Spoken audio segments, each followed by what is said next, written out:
webcast, so can you turn off or silence your mobile phones, and remember to use the microphones. For our invitees' information, in case of a fire drill, please follow the signs to exit the building. Can I also remind all members to sign the attendance sheet and confirm any apologies? Have we had any apologies? Yes, Chair, we've had apologies from Councillors Faye Jones and Louise Shepherd. Thank you, Chris. Declarations of interest. Do members have any declarations of interest that they need to declare? And does Delith have you anything to say? Chair, I'm not aware of any interest that need to be declared. Members, any declarations? No, thank you. We're on to the minutes of the meeting held on the 13th of December. These minutes relate to the draft local housing strategy. Can I ask members to scan through the minutes for accuracy and confirm that the minutes are an accurate account of the meeting?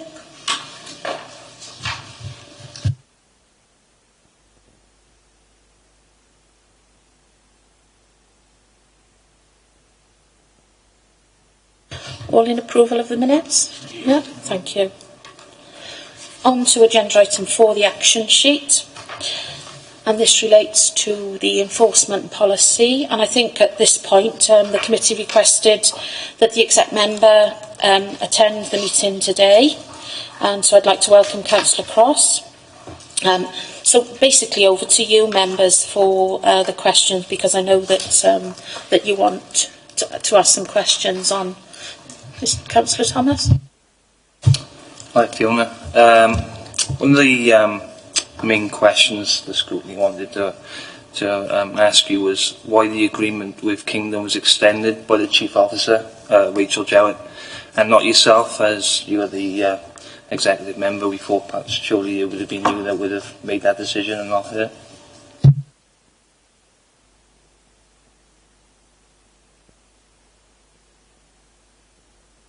There you go.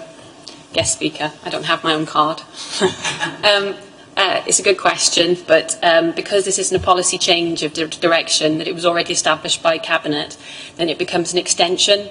So the decision to extend the contract then falls within Rachel's area.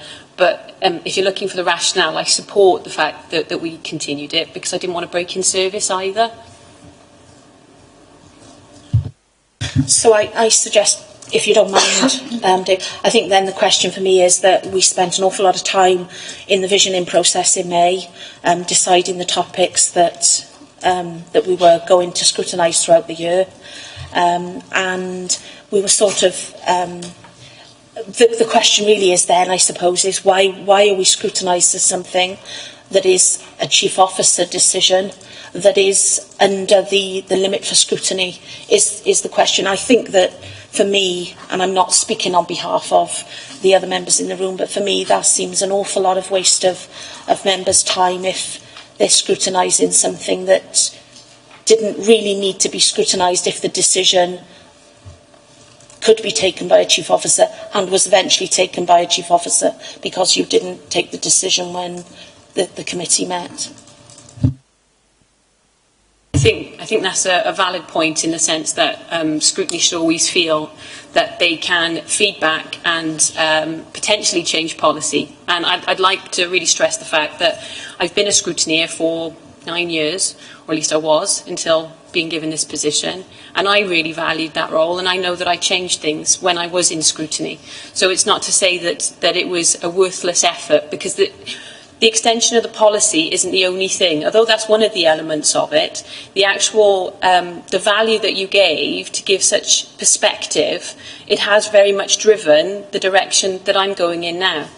So it's not just the one decision. I mean, we could come to the end of this trial and that's it, we call it a day. But in order to be able to get, it was in your report that we'd only been doing this for 4 months. In order to get reasonable data to be able to make an informed decision, we needed it to try it a little bit longer so that we could actually get, and now we're in a better position to be able to say, well, is this viable? Can we carry on this project? Can we bring it in-house? Because now we can see some of the data after the initial hit and the change of behaviour. Now we can see what that brings us and make a more informed decision. In that in that scenario, then I would suggest that maybe it shouldn't have been given to us at that time to be scrutinised, and we should have been held off waiting, because quite rightly most of the members, if not all of the members around this table, feel that our efforts for scrutiny were not validated by the lack of decision, and then the decision taken by, and it isn't, you know, it's not personal against any individual. What I am saying is that if the department needed that extra data, then we should have been told that, and we could have delayed scrutinising that for the additional 6 months, and then the input after all of the data had been received could have been properly scrutinised at that time, and a recommendation formed at that time. The way that it has happened is, for me, it's not appropriate that we all, you know, most of us feel that we were sort of led down the garden path, for want of a better description, and we do, you know, most of us do feel that we weren't validated. It undermined scrutiny, as far as I'm concerned, because it looks as though we were sidestepped, and that's not good for scrutiny. Come back. Look, I don't agree with you entirely, but I do totally see your perspective. But what I'm trying to say is that it wasn't just about the one decision. Perhaps that should have been framed differently. But either way, your feedback, it has driven policy. There are things that, because of your feedback, that I have changed. So members, the officers no longer go on private land. Private landowners were approached and asked would they feedback, would they contribute to it. These are things that you gave us from the actual scrutiny, that from that I've said, right, you know, we're not doing certain activities, or, you know, we need to look at particular areas. Education was another thing that you guys brought up in the last scrutiny. That's something that I've been trying to find specific information on. What we used to do, what we are doing, how can we improve that? It's now become part of a measure that we're looking at actually adding to what we do as a department. So please do not think that anything that you did was a waste of time. I agree that perhaps asking the specific question maybe could have been framed slightly different, but the actual outcome is still very positive, because if members aren't with us, you are the voice of the people. If you don't represent the people and say how it's working, then I'm not in a position to have an informed perspective of how to carry on. And so I do value what you're saying. Fiona. A lot of residents are not happy with the decision about extending the contract. What's the future for the service, and are we looking to change it in some point further along down the line? I think a lot of residents is a very open interpretation. I mean, I have access to anecdotal feedback that we had from a lot of residents when it went out publicly, when I was interviewed by BBC Wales and on Radio Wales, and there was pretty much a day of debate on the value of, if you remember, covert enforcement, but enforcement in general. And the anecdotal feedback was, this is a good thing. I think members need to understand that there are a lot of residents out there, the silent majority, that are actually infuriated by those who litter and dogfowl. And it is something that this council receives an incredible amount of complaints on, and spends an exorbitant amount of money on actually cleaning and maintaining. You know, that street scene services is £2.5 million per year. Now, that does include grass cutting, some cemeteries and shrubbery, but otherwise it's cleansing, picking up litter, cleaning dog fouling, attending fly tipping incidents. This is not a solution. I don't want anyone to be to think that enforcement is a solution, because it's not. But it is a tool in the kitty for those people that are most hardened. When we were clearing the snow just recently, there was a person that walked past me. Well, I didn't see them do it. It was neighbours, the residents that were out helping to clear the snow with me. They told me that this chap had actually picked up the dog fouling in a bag and then flung it over the fence into the school. You know, that's the kind of mentality we're dealing with. That's absolutely unacceptable, you know, and that's what the enforcement is there for. In terms of long term, that was what this was all about. This whole pilot was an intention to be able to gain information, valid data, because one of the other things that we need to understand is that when we start something like this, we then start to change behaviour. So once we start to change behaviour, because you only need one mate in the pub to tell you, oh, I got fined, the word gets around, and then more and more people stop behaving in that same way. Those people that actually then start to understand why. You know, they don't litter, they don't allow their dog to foul and leave it, or they don't walk across a field, which they know is a play area. So then the fines drop. So in terms of, like I said, the pilot, that was the data that we were going to be able to get, and to be able to try and find some sort of baseline to be able to assess how practical it would be to take this forward. My hope is to continue it. That doesn't necessarily mean with Kingdom, though. That just means that a pilot is a pilot. Let's learn from it, and see what we can do with it next. Councillor Mills? One of the recommendations we made was that members should be more involved on where these people go and so forth. And unless I've missed it, nobody's contacted me, and I've not had the opportunity to advise these people who are employed by the council where they should go, because when it first started, I asked them to visit certain areas in my ward, and I've never seen them in my ward. So how has that changed? First of all, to state, is a recommendation. It's not something that we have to do, and it has to be practical. We have to be realistic with what we can achieve. Now, based on what yourselves have put forward to me, another thing that's changed is now we keep the fines. So they don't keep the fines. That means now we don't have 2 full-time officers, now we have 1. Because that's the only way we could carry this on with the recommendations that yourselves have given me. So 1 officer for the whole of Torfaen, you have to be realistic. You're not going to see this person on a regular basis. But it is still there, it is still happening. And I mean, when you're questioning whether they're actually turning up or not, if they're in these locations, they have body cameras on. So when there's a fine that's taking place, they switch that on. It's in the report that you had previously. So they're recording that particular incident, and they keep it for up to 7 years for if it needs to be brought to court for any reason. So there's evidence to say that they are all over the borough. For wherever there's a fine taken, there's a piece of evidence. But as again, it was in the report, statistically, you're going to have people more, where there's more population, you're going to have more fines than where you don't. So it's being realistic with what we've got, and appreciating the fact there are more people in the south of the borough than there are in the north. Can I just ask, throughout the conversation of the last 2 questions, you've mentioned that you've changed some things already, and when were those? When did you change those, and when were those decisions taken? I advised officers after I had the feedback from yourselves, is that if that was the direction that you wanted to go, I mean, in some cases, then that was the only option available. Really, is to be able to say, well, if we can keep the fines in. I think we had to negotiate, and it took us a little while to actually agree it. It took us a while to actually negotiate with Kingdom that this would be the direction that we would go in. But once that funding had run out, that's the agreement that we had. It just seems a shame then to me that the decision sheet that we received in December, none of that information was on the sheet. All we had was a decision sheet with to be considered. I know that we're in the process of changing that sheet, because that not having any of that information fed back to us is, that really should have happened, because we wouldn't be where we are now if we'd have had some of that information. Just to confirm, as a result of the recommendation, I think it's a timing issue with the decision sheet coming back within the timetable and the work we were doing at the time to renegotiate the deal with Kingdom, if you like.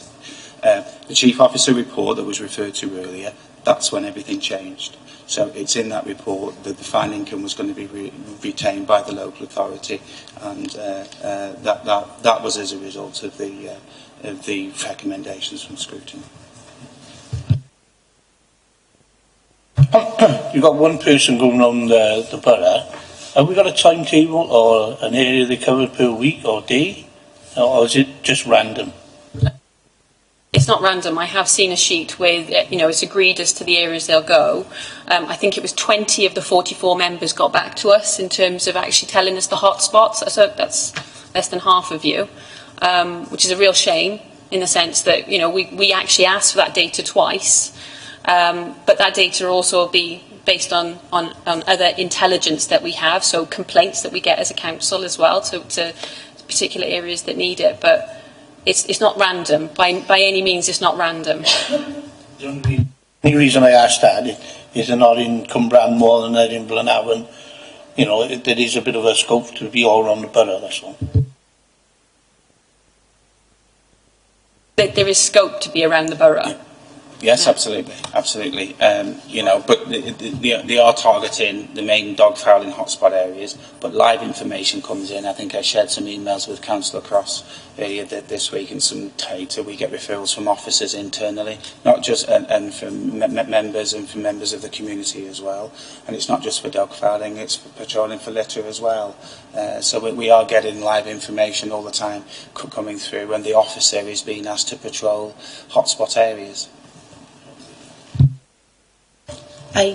My final comment, if any of the members want, I just think the disappointing thing for us is that we held the scrutiny meeting, we spent an awful lot of time, the recommendations went forward to the executive member, we had a sheet back with to be considered. Other than if we had not questioned and further questioned, we wouldn't have been aware that the decision was then taken by the chief officer. And I think for us it was, there is a failing in the system there that needs to be addressed, because on paper it looks that, like scrutiny committee invested an awful lot of time with some recommendations, but the decision sheet that came back had no real information on why the decision wasn't taken, and there would be a follow-up maybe later on to let members that have invested an awful lot of time in this, and I'm not saying that that's any one person's fault. I think the system has failed here, and I think that needs addressing to a degree. Thank you, Chair. I can see a perspective. It sounds like it's a systems issue with communication, but I'd like to reassure members that the outcome has still been achieved.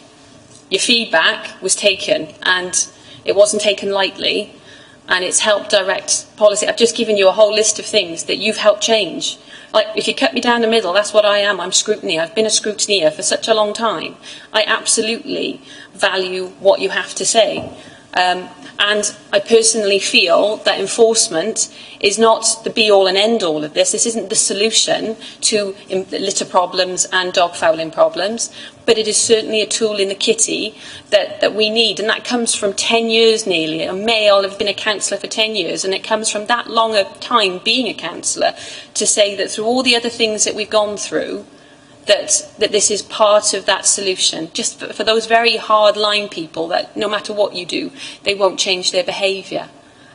So, one last thing to add, if you are summarising now, is that I really want members to come with me, to actually go on this journey with me and not see it as like, oh, it's a done deal, it's decided, because that's not how I do business for a start. I need to have your feedback, and whether it's in this committee or as member to member, it's valued and appreciated. It's just a shame really that the process that's in place doesn't show and prove that, unfortunately. Members, are there any other questions? No, then I'd like to thank you both for attending, and thank you very much for your time. Sorry.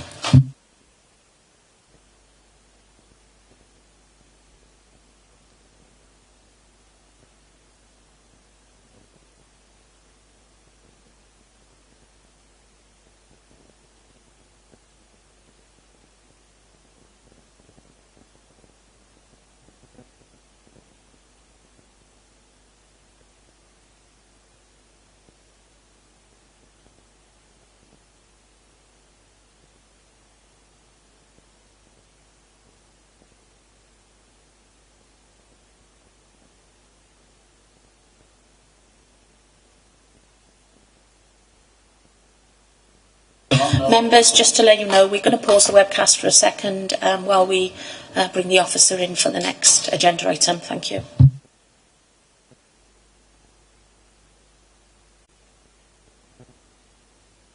Right, thank you, members, and sorry for the break in the webcast there. We're now on agenda item 5, working towards the regional homeless strategy. The purpose of this report really is to update members on the development of a regional homeless strategy and the progress towards recommendations made by the Wales Audit Office within their report on how local government manages demand on homelessness. I'd like to welcome Neil to the committee, who's now going to provide us with a overview of. Thank you, Neil. Is that me? Yeah. I'm not going to go into the detail in the report. I suppose just coincidence really that we're required by Welsh Government, the new legislation, to develop a homelessness strategy by the end of this year. In the process of actually developing the strategy, there was a Wales Audit Office report on how local authorities manage demand, and I think they use that opportunity to focus on homelessness services across Wales. So we just thought it was an ideal opportunity really to consider the recommendations of the Wales Audit Office report, feed that into the development of the draft homelessness strategy, and use it as a checklist really to support us to make sure that we've got an action plan or an improvement plan based upon the recommendations within the Wales Audit Office report. So it'll very much feed into the emerging strategy. It'll help us develop an action plan going forward. And it served a purpose in terms, as I said, for us to really cross-reference against the recommendations contained in the Wales Audit Office report. Because we've undertaken, in the last 12 months, we've undertaken a review of homelessness services as a result of the new Housing Act. So really the report tries to identify the range of activity that we believe that we've been able to improve, review and improve against the Wales Audit Office recommendations, and does also give a flavour of the type of approach that we're adopting to develop the homelessness strategy. Thank you, Neil. Members, have you got any questions for us? How will you ensure that staff are sufficiently skilled in mediating, problem solving, negotiating and influencing people who are homeless? I think this is set out in the report recommendations, or the where are we? See what it says. I think we've undertaken a review, just to read it, over the last 12 months of the homelessness service, and specifically focusing on the requirements of the Housing Act. We undertake an annual training needs analysis of all members of staff across the housing service. So that would have fed into the development of a TNA training needs analysis. We undertake work smart reviews, so I suppose work reviews with individual members of staff. So we are able to ensure that we identify training and development needs for individuals. A number of training courses have been developed both locally, regionally and nationally in light of the new requirements of the Housing Act. So we have a number of different systems in place to make sure that individuals and collectively appropriate training is in place for members of staff. Thank you, Neil. Councillor Tew. How accurate do you feel you have predicted homelessness demand within Torfaen? To be honest with you, it's a moving feast, and things can change as very recent events in terms of the adverse weather we've experienced in the last. It does identify and highlight, I suppose, where there are potentially pockets or individuals who are affected by either being threatened with homelessness or actually are homeless. I think what we've done, obviously, looking over the trend analysis and looking at the numbers of people that present as either homeless or potentially homeless over a period of time, we've got that analysis going back over a number of years. So the Act that was brought in, the Housing Wales Act in 2014, that introduced new requirements for local authorities in terms of preventing and focusing on prevention agenda as opposed to responding to homelessness. So that's still being embedded, but I think what we've been able to do is to understand, is to analyse presentations, our approach to support people to ensure that they don't become homeless over a period of time. So that gives us a really good idea, I suppose, of the levels of potential homelessness. But the reality of the world in which we're living in, with austerity measures, budget cuts, welfare benefit reforms, etc. I personally, I think there's only one way where we go. The trend is going to go, and that's going to be up, unfortunately. I suppose my question relates to funding. Is, how are you going to ensure that you manage the service without further funding? Because I think it's going to probably be it's a growing problem, and I'm very concerned about the funding. And how do you think you're going to manage that? Yeah, I share your concern. I suppose it's something that we keep an eye on a regular basis. I think we have benefited from national grant funding from Welsh Government in recognition of the additional responsibilities placed on local authorities as a result of the Housing Act. We don't know how long that's going to be available. That potentially could be reduced or cut going forward, because obviously Welsh Government budgets will be under the same sort of scrutiny and pressures as local authorities' budgets. We do take homelessness and the prevention of homelessness very seriously as a council. We have invested significant amounts of money over recent years using the Supporting People grant funding arrangements, which is absolutely appropriate to prevent homelessness. So there has been, you will see in the report, an increase in the use of the Supporting People grant to bolster and support the homelessness prevention team. We are trying to be more creative and innovative. We've introduced new arrangements in terms of surgery, so we're trying to get out into the community sooner to try to understand the circumstances for individuals.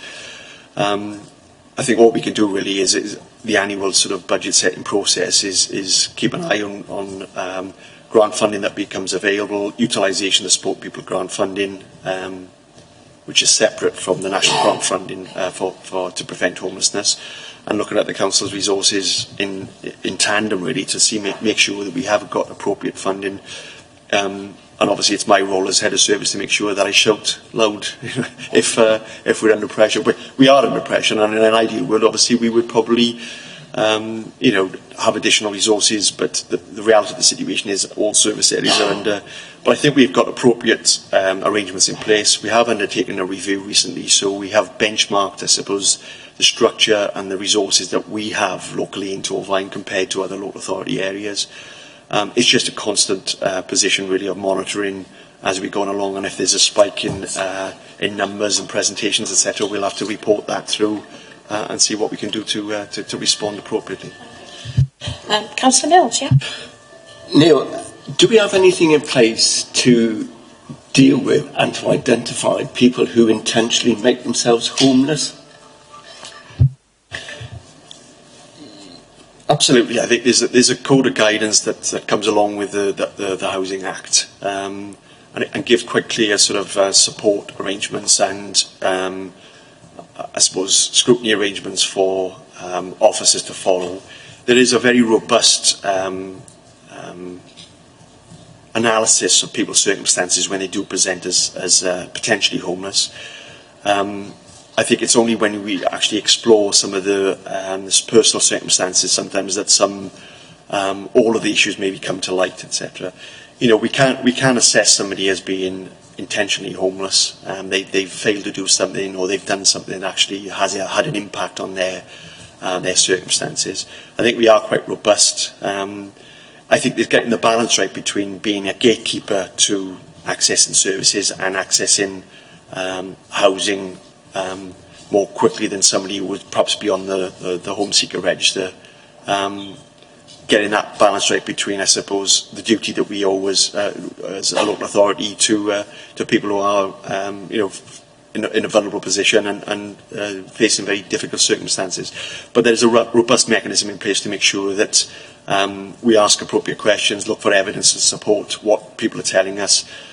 We do believe people, we do trust people who will present, but obviously there has to be that mechanism of ensuring that what they've told us and the information that they provided is accurate and and honest.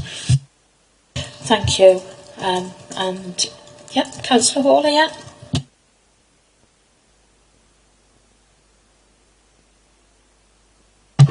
Outlines key factors which are to be captured within the homelessness review, and in particular that satisfactory support should be made available. Satisfactory support is a bit of a catch-all statement, so who defines what is actually satisfactory? Again, what we utilise there, I suppose, the support that is made available doesn't necessarily will come from, I suppose, the assessing housing officer. What we do as part of the assessment of somebody's personal circumstances, we'll do a risk assessment and a support needs package assessment, really.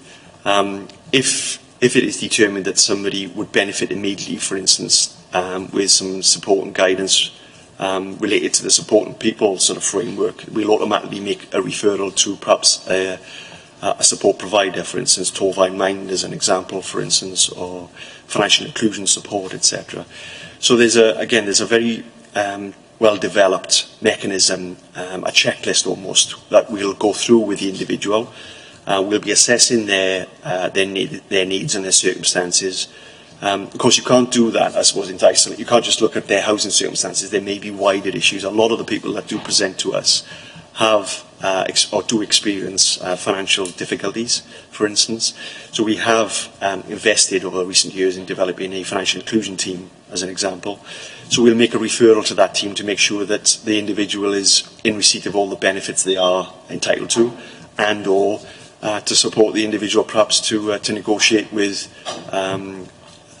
people, loan providers, etc., to try to make sure that they're not paying back loans at exorbitant rates, etc., interest rates, etc. So that's the type of thing we'll put in place, and we'll do that from the first point of contact, really, is to make sure that we do a holistic approach, or adopt a holistic approach to the needs of the individual related to their housing circumstances, but also the support requirements as well.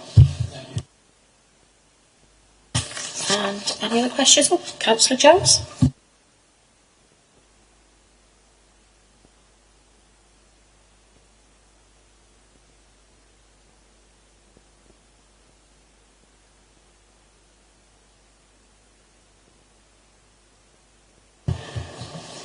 We made a commitment, I suppose, when we introduced the changes to review the arrangements after 3 months, 6 months, and then after 12 months.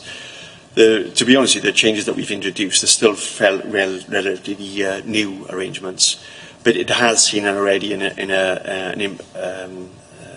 some successes because of the volumes and the numbers of caseloads that individuals hold. We did have a situation perhaps 12 months back where we had less housing officers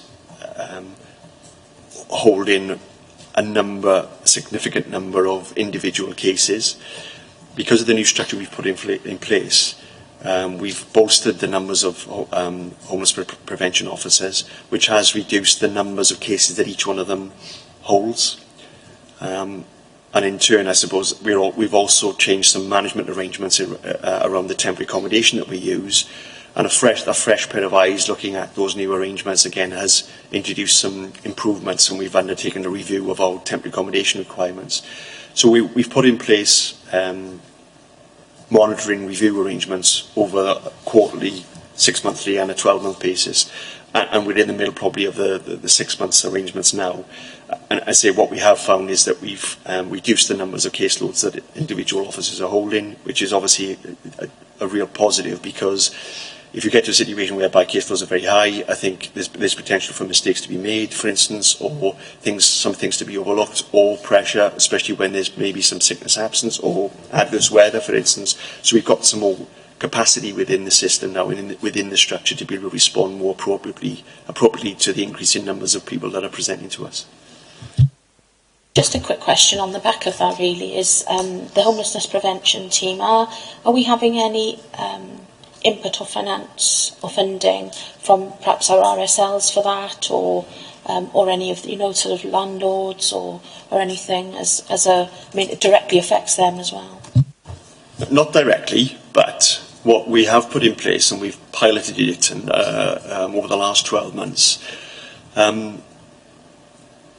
part of the Housing Act, there's a requirement for our RSLs to work very closely with local authorities to make sure that we are jointly delivering the requirements of the Act.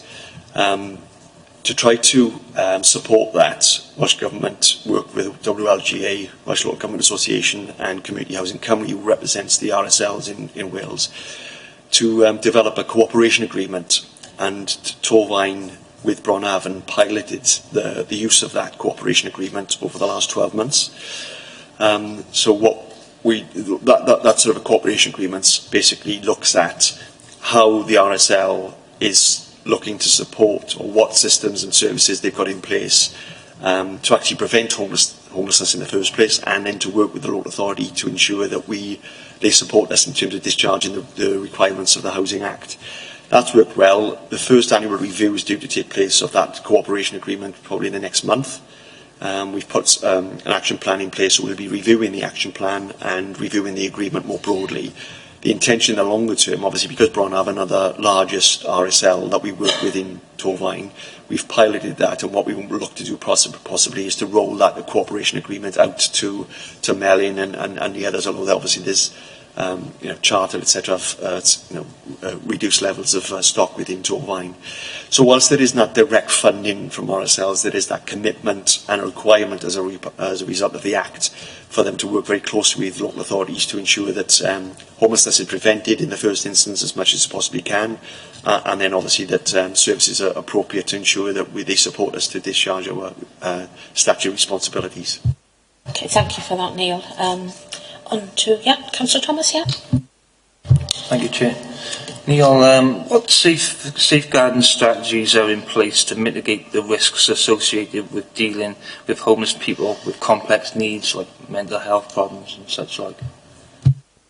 I think it touched upon earlier on in terms of the training mechanism, the development mechanisms that we have in place. Obviously, there's significant investments been put in recently corporately in terms of safeguarding training for as many members of staff as we can get to attend, and the homelessness officers will have attended that. I think they start to become experts in the field, really. Well, not start, they are experts in the field in terms of recognising the broader needs of individuals. As I said, there's quite a well-developed, robust sort of process that we go through in looking at the needs of individuals. It does touch upon, obviously, issues like mental health difficulties, alcohol, drug abuse or misuse, etc. So there's a well-developed sort of arrangement in place whereby we're able to sort of look at those needs of individuals. And the safeguarding, obviously, it's not just about the safeguarding of the individual and the families, etc. It's about safeguarding officers as well in terms of them conducting their role as officers of the council. So it works both ways there. But I say there is a well-developed sort of system in place. We do have a regular training programme. I think it's incumbent upon us to ensure that there are regular refreshers around safeguarding training for members of staff as well. And obviously that's in place. So there is an annual, what we've got in place in housing and across social care and housing really is we have a monthly supervision session with individual members of staff. There's an annual work smart review when we look back at the previous 12 months and look forward to the next 12 months in terms of performance, but also for training and needs of the individual as well, development needs of the individual as well. So I think we've got a robust system in place to ensure that adequate training and support is put in place. Thank you. And Councillor Mills. Neil, in the third paragraph of 5.1, you state you're making effective use of the alternative technologies, and you talk about email, text messaging and social media. But there are a number of these homeless people who haven't got access to these things, and they prefer the old-fashioned face-to-face consultation. So how do you actually deal with those? No, it's absolutely a very good point, and that's why we've recently introduced a surgery arrangement, and we're looking to bolster that, recognising exactly those issues. Quite often, vulnerable people who have got limited resources haven't got access to those sort of new technologies. So we are putting in place an arrangement whereby in Cwmbran, in Pontypool, that somebody can make if they present to the local authority, that we can make an arrangement to meet with them face to face, assess the needs of the individual, etc. I will say that it is quite bizarre, I suppose. I was only having a conversation yesterday with somebody. I think a lot of the time, the first thing that people actually spend money on is their mobile phone. In this day and age, even though people are strapped for cash and really in dire financial circumstances, it seems that everybody in the family has a mobile phone, so we can use text, we can use email, etc. But it's a very good point, and it's something that we've recognised recently. We have put in place a trial arrangement for those face-to-face surgeries. We are looking to bolster that because we recognise that that's probably a route that needs to be supported more broadly in the longer term. So we're starting to have conversations about utilising possibly the Supporting People grant for next financial year to perhaps expand on that service, because it is something that I think is needed and it is appreciated by a lot of people. Thank you.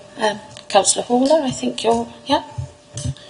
Following on to that, I think you just touched upon this. Do the potential service users know that the surgeries are available within our customer care centres when they present themselves as homeless? The WAO claim that there is an opportunity to reduce homelessness demand through the provision of effective information and advice. Do you think you have done this, and how will we monitor this going forward? Again, it's a very good point. I think we do probably rely upon the Torfaen Council's website to promote services that are available. We have also developed a very housing-specific Torfaen Homes website that does promote the services that we have available. I think picking up on Councillor Mills' point really is that how do we then ensure, I suppose, that people who haven't got access to the internet, for instance, we do rely upon word of mouth, and of course all of the support providers that we engage, they have a role to play in terms of promoting what we have to offer, and that the homelessness service is available to people, as well as services that they provide. It's constantly, I think, communication and engagement is constantly something that we're reviewing. And following this question is something that we perhaps will consider again, really, how to make sure that we flag up to residents of Torfaen the services that are available. They say we have used in the past, they say the Torfaen Homes website, Torfaen Council website. We do promotions within the customer care centres. We do rely on our partners to promote the services that are available. But we'll look again to see if there's anything further we can do to try to make sure we get those messages across. I will say, traditionally, because homelessness has been the statutory responsibility for local authorities for umpteen years, 1977 probably, I think. It's well known, across I suppose the country, that obviously if you are threatened with homelessness, etc., then you approach the local authority. But there's no harm in making sure that obviously we do continue to promote the services that we have available. I have a question, but I think you've sort of answered most of it throughout the other questions, but I will ask it just in case there's something else you can add. In the third paragraph of 5.2, you state you've made effective use of Welsh Government Supporting People programme grant to deliver additional support needs. How will you monitor and review the services in light of funding changes and the reductions that could be going forward? We have a very well established supporting people planning arrangement, which meets on a quarterly basis. Each time that group meets, and that group is made up of a cross-section of members from across the local authority, but also representations from the third sector, the RSLs. We rely upon them, obviously, to make sure that they have an opportunity to feed into that group, to ensure that what we do and what we propose to use the Supporting People grant for is appropriate. So obviously anything that we're looking to introduce new, that will be reported to that group, and that group will then sanction and authorise the arrangements. I will say, with representation from, there's a colleague from Bronavon and from local women's aid offices sit in that group. They take their role very seriously, so they do scrutinise, I suppose, what we use in that grant for, and any new proposals. We have a thorough debate and discussion about that. So, and obviously there's a wider scrutiny of the arrangements for the Supporting People grant usage. In fact, this committee in the past has looked at how we utilise the Supporting People grant. Is it effective? Is it delivered? We also have regular user forums to get some reality check, really, in terms of the utilisation of the grant funding, to make sure that recipients of the service feel that what is being delivered is appropriate, etc., and we get feedback from them. We also have a very robust outcomes framework which monitors the outcome for the individual in terms of utilising that grant, and specifically in terms of how we use it to prevent homelessness. We ensure that anybody that goes through the homelessness service does receive a customer satisfaction questionnaire that they complete, and we analyse that. We review those feedback and the questionnaires that are completed on a quarterly basis to ensure that, again, that we are monitoring the quality of the services that we deliver, that it is appropriate that we continue to utilise the funding for those services, etc. So there's quite a framework, I suppose, in place to ensure that we do oversee appropriate use of the grant, but also get customer feedback in terms of the services that are actually delivered on the ground. Thank you, and that was the end of your answer was going to be my next question. So, Councillor Thomas, I think, is next. Yeah, thank you, Chair. Within the WAO report, it identified spending decreased on homelessness and housing advice services. What are the main reasons for this spending decrease, and what impact has it had on service delivery? That report is looking at the whole of Wales. So I can't comment on the whole of Wales, but what I would say, obviously, because of austerity, because of budget cuts, then generally that's probably been the reason why all budgets across the local authority area have reduced. Obviously, the allocation that we get from Welsh Government has reduced significantly, and members will be aware, obviously, the next number of years we've got to find 16.5 million budget savings just to balance the books. So I think that's the broader context, I suppose, in which we work in. What I think we've done to respond to that is that we have revisited the different pots of money that are available. So that's the national grant funding that was allocated specifically by Welsh Government as a result of introducing the new Act to support local authorities to discharge their duties, but also the Supporting People grant programme monies. And that was, the core usage of that is around homelessness prevention. So whilst general funding of housing services has reduced, we have tried to top that up by utilising the grant funding that's been available and also the Supporting People monies. So actually the amount of money that's going into that part of the housing service has increased more recently. But there's a number of different reasons, I suppose, why.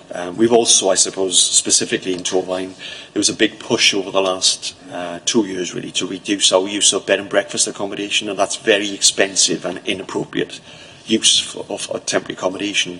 So what we've done instead is explored with private sector landlords to enter into leases, to lease a property for a period of time and use that for temporary accommodation.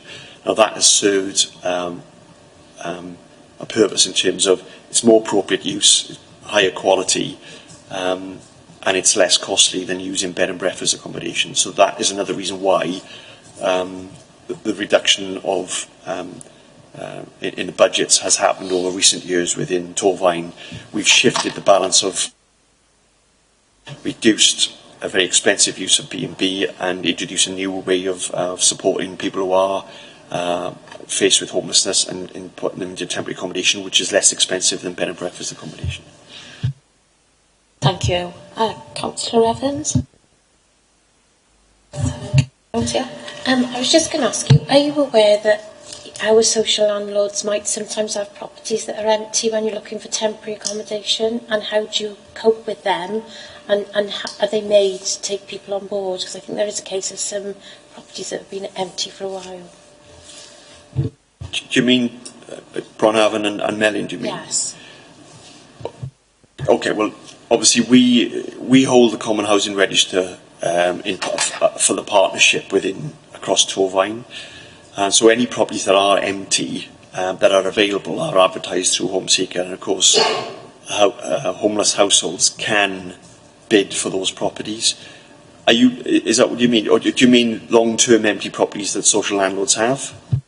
I think I mean long-term houses or flats or bungalows or whatever that are left empty by the social landlord that may already be decorated but nobody's moving into and are not advertised either.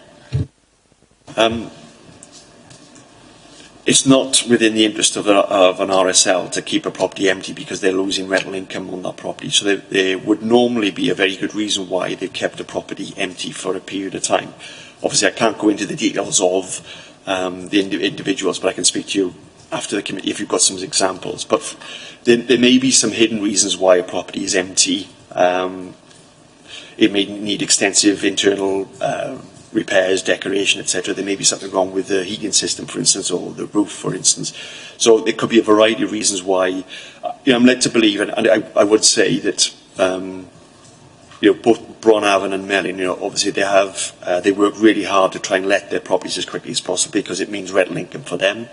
They may be undertaking a review of the strategic use of a range of properties, or a complex, for instance, or a group of properties, a block of flats.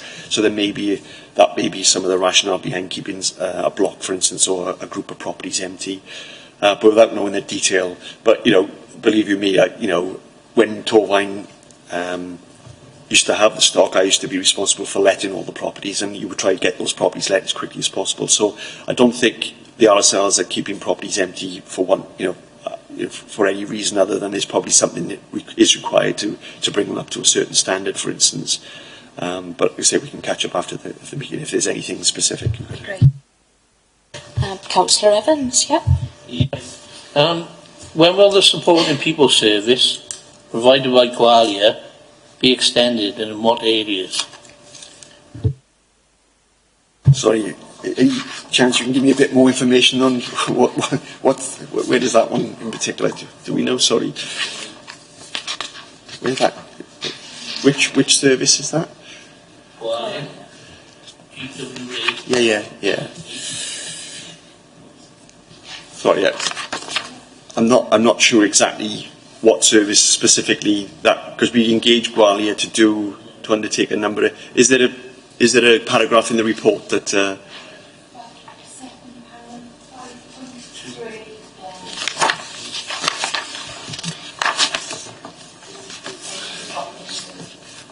It's about supporting people programme, a weekly drop-in service provided by Gwalia Care. Yeah.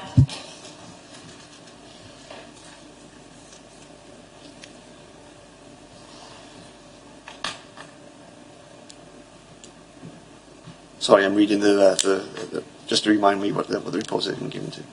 It's the service is currently provided 1 day a week, and I think the question is, will that be extended at all? Is there a facility for that to be extended? Okay. The broad arrangements for those sort of what we try to do, I suppose, if something is innovative, new, has been identified as when there's been a gap in the service, we tend to introduce things on like a pilot arrangement, either on a temporary basis for 3 months, 6 months, and review how things work, or like on a day-to-day basis, and obviously again review. What I'll say specifically, I can't remember off the top of my head, I'll be honest with you, but I can come back. I can, if I can, sort of write to members subsequently to. I can't remember the exact details of that particular. It could well be that service has already been reviewed by the Support and People Planning Group, and it may have been already agreed to extend that. But if you can leave that with me, and I'll double check to see where we are and what the timescales are for reviewing it and seeing whether, one, it's successful, and secondly, if it is going to be supported and extended in the longer term. Is it okay? Thank you. I think in On 5.5, in relation to recommendation 5, actually, make better use of websites. How do we test the effectiveness of websites? And do we provide useful links to other organisations, such as Citizens Advice? We do monitor hits on our website, and I'm pleased to report, obviously, that consistently there's been an increase in the numbers of hits and uses of our websites. I'll be honest with you, it's a bit crude in terms of the monitoring arrangements, but I think that typically is the measure to ensure that I suppose in terms of the launch of the Torfaen Homes specific website, we noticed that there was a tailing off, a couple of years ago, there was a tailing off of hits on the main Torfaen Council website, specifically in relation to housing services. And I think we took the decision then, I suppose, to develop a housing-specific website that was almost like repository for a whole range of different information specifically related to housing and housing-related issues. So we do monitor hits on that website. It is a bit crude, but it does seem to be the norm in terms of ensuring that people are accessing information.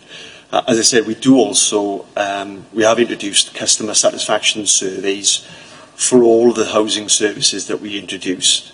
And one of the questions that we pose as part of that is, where do you get the information from? And again, so there's another measure whereby we can establish whether that they found the information from our website, for instance, or which website. The Torfaen Homes website has got extensive links to a whole range of other websites. We can't possibly in one place have every piece of information that's relevant, but we've got some really useful links in there to support providers and where they can get additional information, etc. So I think I'm comfortable that we've got a range of different links in there. Again, in terms of the satisfaction or the utilisation and take-up of accessing information via the website, it may be something else we can revisit as part of this process. Thank you. Councillor Mills, you've indicated. Yes, Neil, in paragraph 5.6, you talk about the partnership working with the RSLs, and you've mentioned it in your previous answers to questions. Can I ask you how you look at this, and how have you improved the joint working, and what were the main problems with these joint partnerships? As I said earlier, I suppose what we introduced really was a template, a cooperation agreement that had been developed by Welsh Government, Welsh Local Government Association and Community Housing Cymru. So it wasn't something that was manufactured or developed locally, it was actually something that was coordinated, and it was specifically in light of the new Housing Wales Act. The cooperation agreement is quite broad in its view of how local authorities and RSLs work together. It doesn't just focus on homelessness prevention. It also looks at I suppose the development potential to increase affordable housing within the RSLs. It looks at their rent recovery policies, because obviously that potentially could have a direct impact on making somebody homeless, for instance. It'll look at evictions for antisocial behaviour, for instance. So it's quite broad. So that's been used, I suppose, as the starting point. So we've completed that 12 months ago. As a result of completing that, there was a specific action plan that identified a range of different activities that we needed to focus on to improve that cooperation. We were going to, just by coincidence, we were going to review the cooperation agreement last Friday. But obviously, members will be aware, understand why we postponed that meeting. I think we've got something in the diary now for the next month.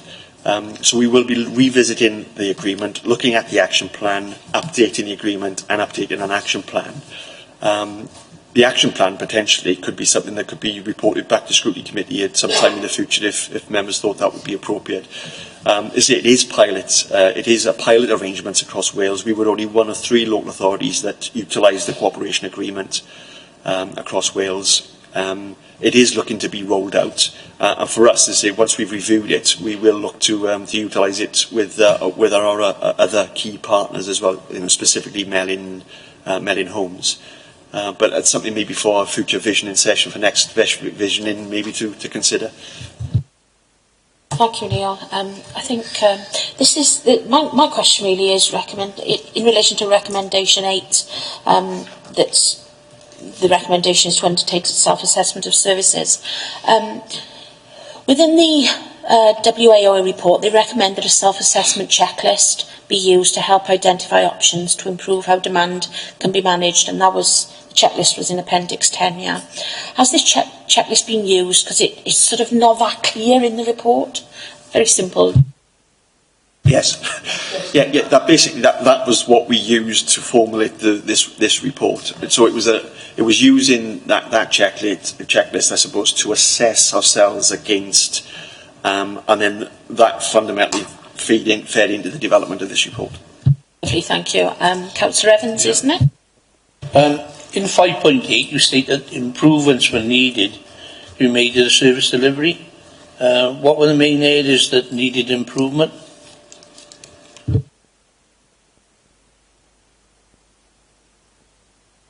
I've touched upon on these already. I suppose there was real concern about the caseloads that the housing homelessness prevention officers had. They had significant numbers of cases, and there was really room or scope potentially for mistakes to be made, or people to fall through the net, really. So the restructure really helped us to put in additional resources and capacity into the team.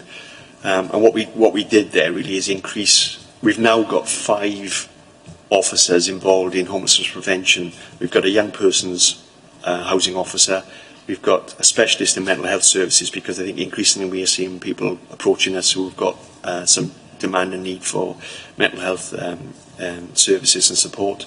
And then we've got 3 homelessness prevention officers. Previously, we only had 2 homelessness prevention officers, so we have increased their capacity as a result of the review. So that restructure really did allow us to realign resources to ensure that we've got additional capacity and support to be able to respond to demand. Thank you. The next question is Councillor Hawler. In 5.9, you state that by working collaboratively, it was felt that a number of opportunities existed. Has the Council's collaboration framework been applied? The old one, definitely. I know that we've received a recent update from Lyndon Puddy in terms of the collaboration agreement.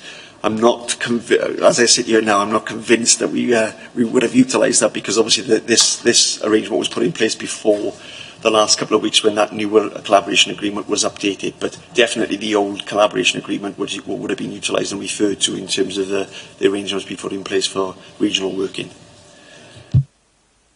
And the next question is Councillor Chu. Thank you. In 5.9, you also state that you will identify and share pockets of good practice. How will you do this going forward?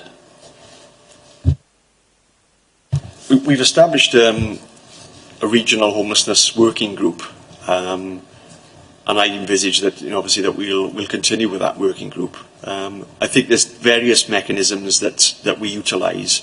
Some nationally, there's a homelessness group that meets of all team managers, senior managers across the 22 local authorities in Wales.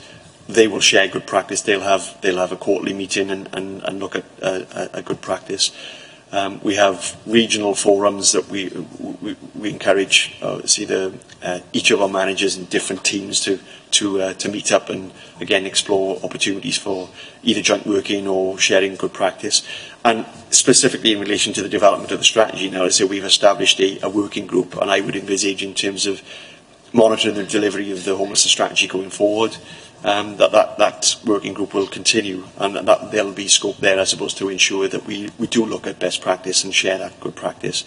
But there is a number of different other mechanisms that we utilise. We do use the WLJ, Welsh Local Government Association is that there are a number of different fora that exist for housing across Wales, and all of those do focus on good practice and sharing,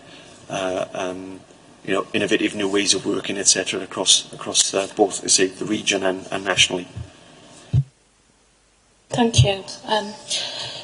I'm going on to sort of Section 8 issues and findings, really. In 8.2, you list the duties which the council must inform the applicant of. How would you make this clear to the applicant?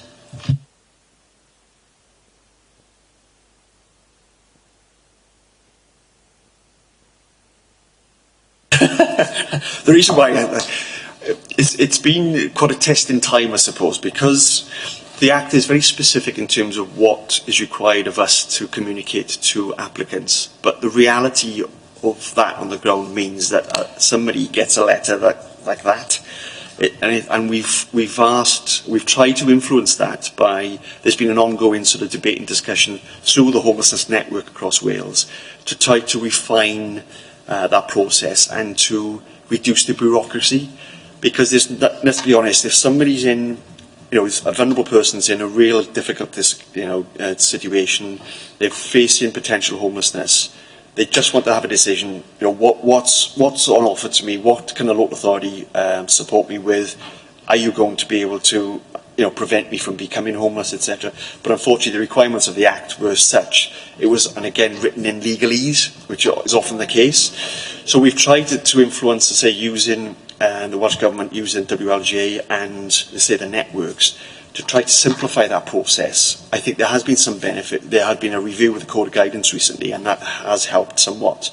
But what we've decided to do, I suppose, locally, is try to bring to the front page the decision on what support is on offer, and all the other things is sort of appended to that, so that because somebody hasn't then have to wade through all of this information to understand what the decision is and what support is there available for them. So that's why I sort of sighed there, because there were some real challenges initially, and that clarity wasn't always there. But I think we've worked hard over the last 18 months to ensure that the decision and what support is there is up front and is available to people. I'm really pleased to hear that, because it must be really daunting for people who are at their most vulnerable to receive a manual, for want of a better description.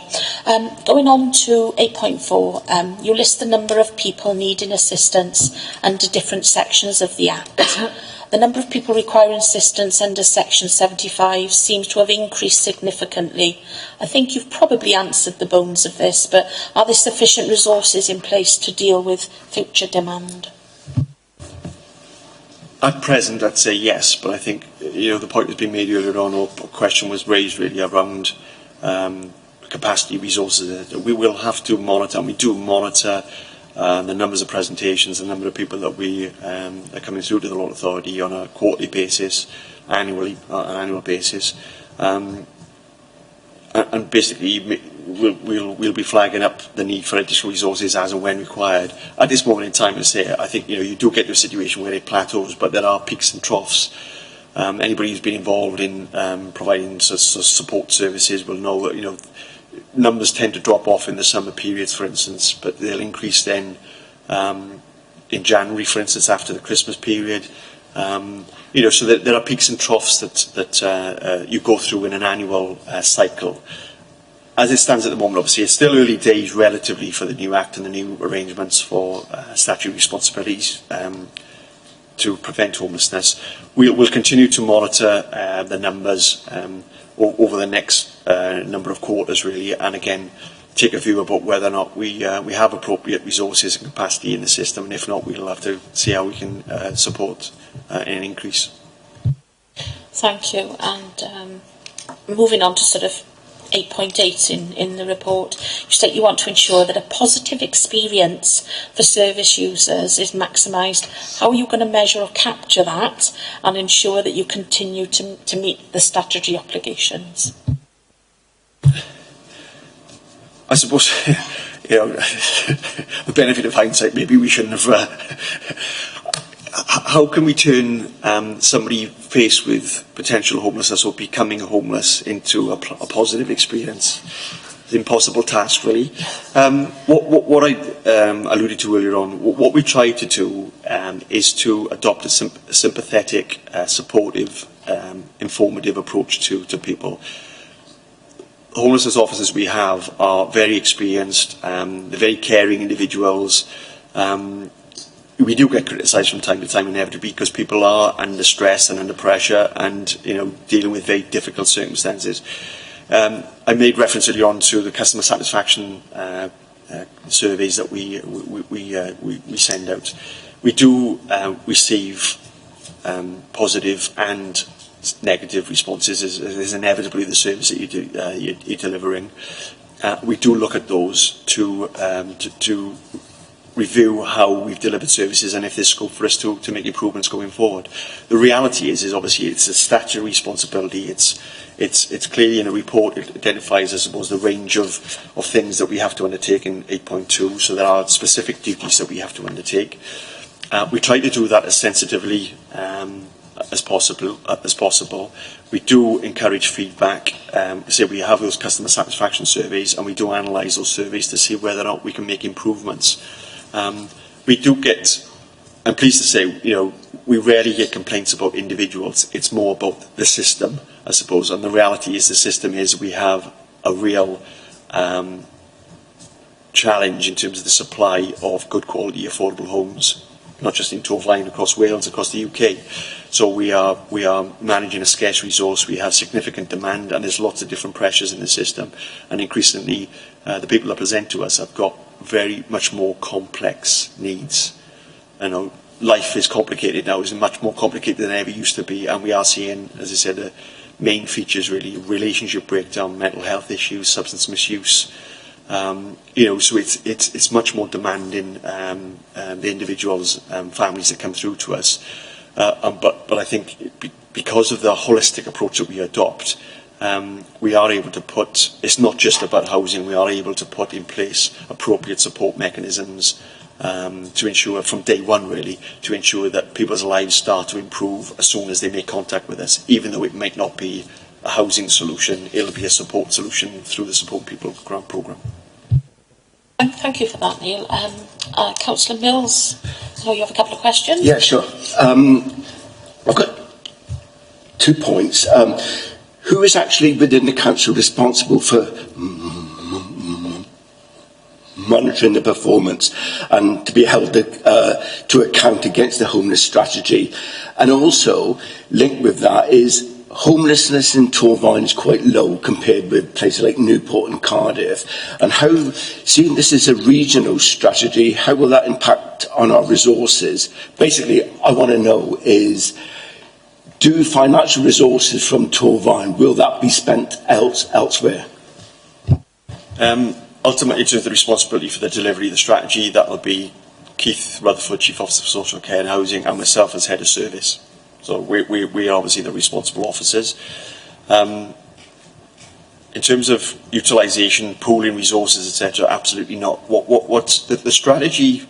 The regional strategy effectively is which will be a document which will have behind it local delivery plans, local action plans. There is no suggestion at all that we will cross-subsidise or utilise resources from Torfaen in Newport or etc. What I would say, though, obviously, there is a role to play in terms of, as been mentioned earlier on, where there is good practice. I think we would want to encourage, if Newport are doing something which is having great success, we want to understand that. So I think there will be that pooling of knowledge and experience and best practice. But there is no intentional suggestion at all that we will utilise allocated resources for Torfaen housing service to support Monmouthshire, Newport, etc. Thank you. I think Councillor Jones, you're asking the next one.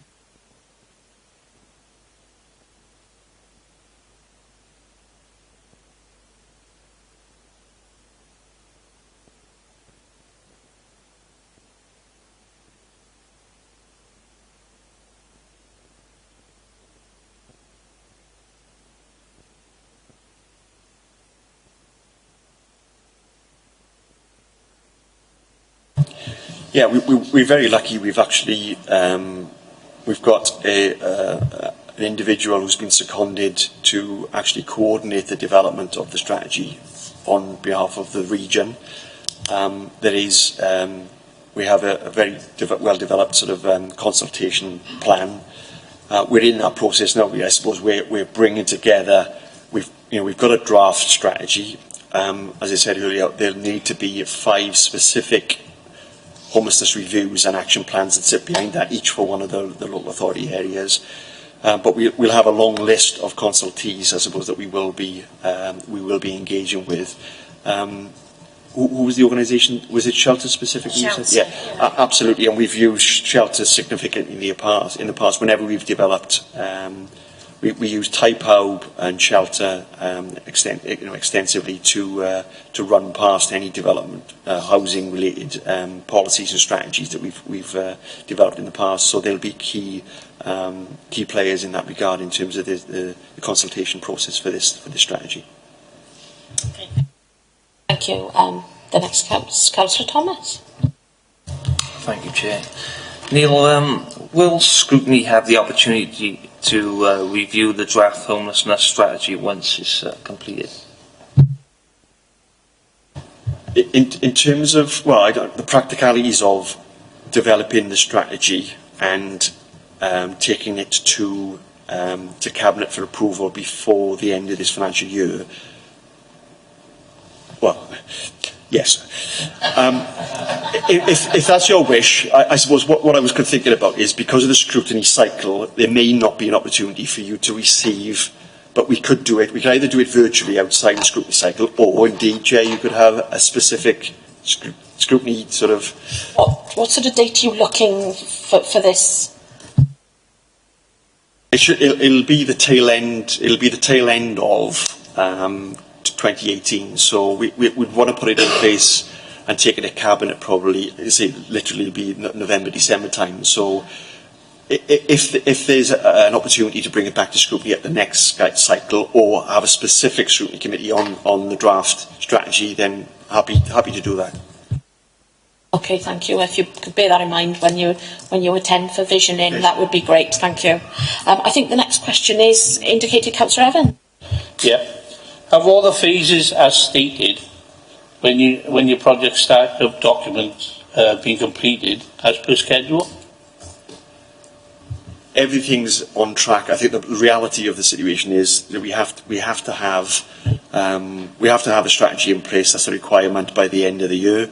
So basically, it's all guns blazing. We have a dedicated officer. We've extended the timescales that officer has been seconded to undertake the work for us. All the partners are happy with that arrangement.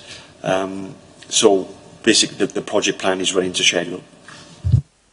Thank you. I think I have a question really is in relation to point 7 of the project startup document. You claim there were IT implications. What type of IT implications do you mean? No. If you can remember, no pressure. Sorry, Chair. I off the top of my head, I can't remember. Can I get back to you in terms of the if needs be, in terms of what's I suspect it could be because each of we have to talk to each of the local authorities and maybe interrogating their own different IT systems, and there may be a hiccup or a challenge there. But I can't off the top of my head recall what that was. If you at some point in the next day or two, if you could just give us a bit of an update on that. And I think Councillor Thomas, you've indicated again. Thank you, Chair. Neil, in light of the severe weather we've experienced, will there be an area within the strategy which sets out how we will help homeless people in the future? Yes, absolutely, and I think it is pertinent and appropriate at this moment in time. I think it's the severe weather really has heightened, I suppose, all of our experiences and understanding, I suppose, the challenges that literally homeless people face when you through the winter period in extreme adverse weather. So yes, we have got arrangements in place, winter payments, for instance, and arrangements with support providers to support individuals. So the easy answer, the simple answer is yes, there has to be something inbuilt into that to cater for the needs of homeless people in the event of extreme weather, etc. We've already got that in B, and I suppose, but what we need to do is just reflect it in the strategy. Or it'll probably it'll be linked to, I suppose, the individual local authority review, what they call homelessness review documents and action plans, basically. So there'll be something specific in there. And the next question is Councillor Hawler. I dare say this is covered in the Armed Forces Covenant that Torfaen has. Is there a specific liaison between, say, SAFA and Torfaen with regards to forces, ex-veterans, that kind of thing? Yes, and again, just by coincidence, the Adam Harper, who's the Home Seeker manager, who manages the Common Housing Register and the policy, only last week or the week before actually met up with a representative from, it wasn't SAFA, but it was specifically I can't remember the organisation that sort of coordinates the Covenant. Actually met up with the officer, the regional officer for a representative of the Armed Forces. And actually the really positive feedback that representative gave to Adam and to Torfaen was that our housing policy is absolutely appropriate in terms of the support it offers to HMF members of staff. So I'm really pleased with that. We've really made sure, I suppose, in the past that we recognise the needs of Military Forces personnel, and he said that to get that feedback was really positive. So we are actually, in direct contact and link with appropriate representations and officers from our organisation here. And are there any other questions, members? Yeah. Neil, what do we do if we identify somebody who is homeless and we offer them support, but they refuse that support? Do we have a mechanism where we go back to continually keep in contact with them? Yeah, and members may be aware of a very recent example of a case that we've been supporting, and I think we've pulled out all of the stops really in terms of both, well, across social care and housing and the wider council services, to ensure that there was almost daily contact with the individual, as an example, I suppose. But the bottom line is, yes, the difficulty we've got is, I suppose, is that as sort of unbelievable as it sounds, you have to respect the individual's wishes, and you have to respect the individual's privacy. And we have got vulnerable people that we recognise have been brought to our attention, that we do our utmost to try to support and put in place mechanisms, support arrangements, etc. But if their ultimate decision is that they're happy what they're doing where they are at the moment and what they continually want to do, then there's, you can't force somebody to accept, even though we can see that they desperately need of some support and guidance and etc. We have got those arrangements in place, but if somebody's decided and actually determined that their circumstances are appropriate as it stands at the moment, then we have to respect that. But you're right, I think what we've got to recognise is we have to continually revisit that individual and see if their circumstances have changed or their health has deteriorated, for instance, because if it has, obviously then they may be in a different place in their mind in terms of wanting to and be prepared to accept that support. But it is very difficult to get those messages across to members of the public as well, I suppose, because all you see visibly, obviously, is somebody who's very vulnerable, freezing cold conditions. But what people won't understand is how much energy and effort has gone into behind the scenes to try to support the individual, not just from a local authority perspective, but the public, members of the public, support agencies, third sector organisations, partners, etc. All rallying round. And I think again, it's a crumb of comfort, I suppose, that in the last week or so we've seen a huge upsurge in community spirit and people prepared and willing to support vulnerable people and etc. But unfortunately, sometimes individuals, not everybody, but one or two individuals are happy with the circumstances in which they find themselves and refuse that support. A few of us had a conversation about that yesterday, and sort of the discussion that we had very much was that until an individual that chooses not to take help gets to a certain level of ill health, then you can't force anybody until it hits a certain level. And it's very uncomfortable for both councillors, council officers, staff, general public, to see an individual that clearly is in need, not wanting to accept help. And, you know, reputationally it doesn't do the authority or other organisations any good, but we are where we are, and you can't force anybody unless there is a massive need. Are there any other questions, members? No. Then I'd like to thank you very much for attending, Neil. I hope you don't feel that you've been interrogated too much. But thank you very much for your time and your input. And we don't expect you to stay for the next one. So thank you very much for attending. Thank you.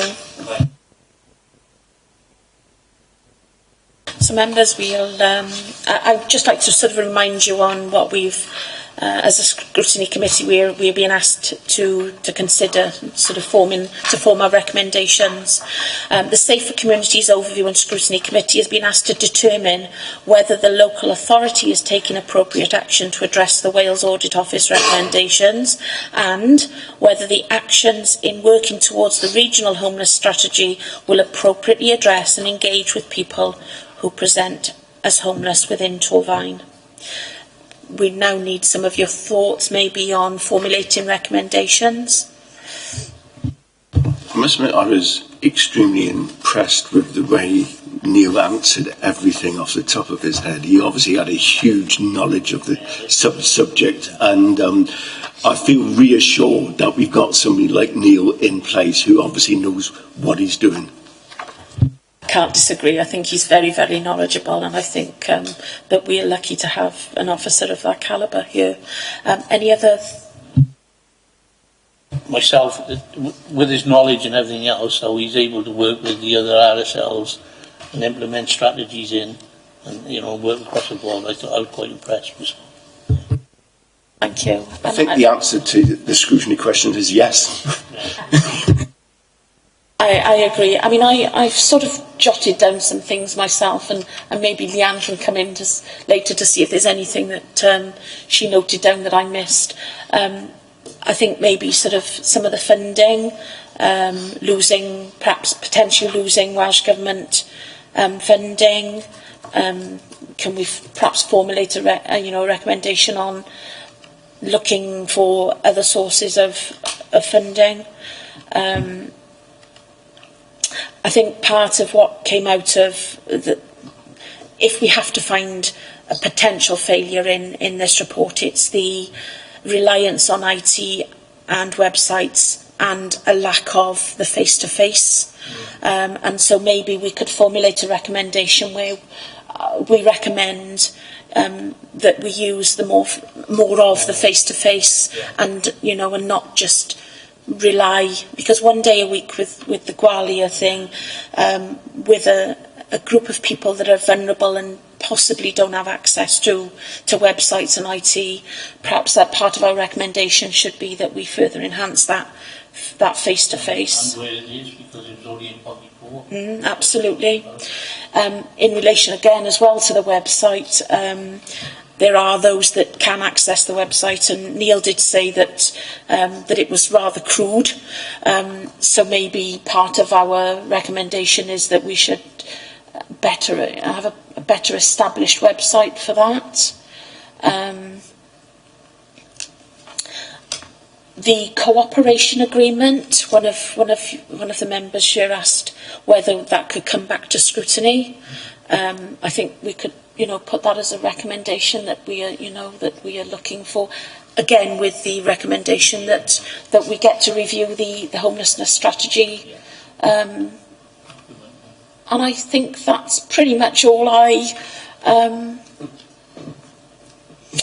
there was the other one, the collaboration agreement. He said that he knew that the collaboration framework. The framework, that it complied with the old one, but that there is a new one and he wasn't 100% sure that it complied with the new.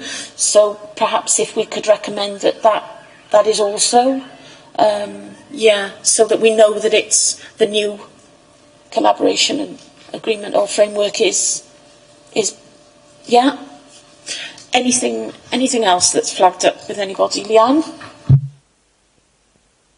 There's only one thing. He said he would be happy to look at best practice from other authorities, so perhaps we should say something that he should officially look at and adopt best practices if they are recognised elsewhere.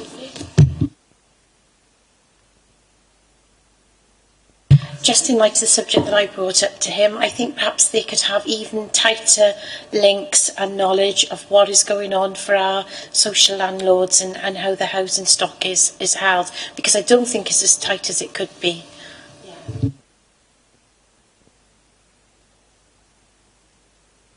I think we've formulated some quite strong recommendations there out of a paper that a lot of us thought was quite dry, turned into be quite a discussion and quite an awful lot of questions and quite a lot of recommendations. So thank you very much for your time. We'll close the meeting, but I'd just like to remind you that that the next meeting is scheduled for the 21st of March. And it's quite a topical dog fouling exclusion order, so I think that's potentially quite a heated, it's going to be quite a heated subject for us to be getting involved with. So thank you for your time and thanks for attending. I'll close the meeting.